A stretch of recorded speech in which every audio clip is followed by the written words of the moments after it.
La Cour de cassation a aligné sa jurisprudence sur celle de la Cour de justice de l'Union européenne. En effet, jusqu'à présent, tu tombais malade pendant tes congés annuels, pas de bol, c'était pour ta pomme. Ce n'est plus le cas aujourd'hui, car un salarié, ironie du sort, qui travaillait pour un groupe qui œuvre pour la santé au travail, c'était un vrai point de litige, car la Cour elle-même rappelle son ancienne jurisprudence qui voulait que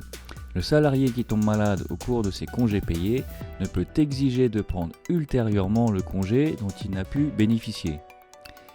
Donc c'était complexe quand même, mais il y a un petit côté ironique aussi. Mais aujourd'hui, suite à un arrêt de la Cour de justice de l'Union européenne, CJUE, du 20 janvier 2009 et diverses dispositions législatives visant à mettre en conformité le droit national avec le droit européen, la Cour de cassation nous dit que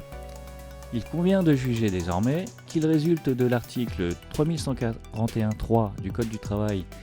c'est celui qui dispose que tu as le droit à 2 jours et demi de congé par mois travaillé,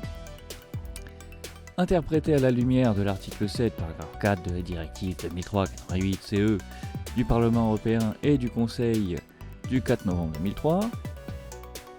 qui concerne certains aspects de l'aménagement du temps de travail, que le salarié en situation d'arrêt de travail pour cause de maladie, survenue durant la période de congé annuel payé, a le droit de bénéficier ultérieurement des jours de congé payés coïncidant avec la période d'arrêt de travail pour maladie. Et oui, la Cour adore faire des phrases de 10 lignes. Donc maintenant, oui, tu es malade pendant tes congés, tu peux les récupérer. Alors, à comprendre que c'est une dette sociale et que ce type de dette a une prescription de 3 ans.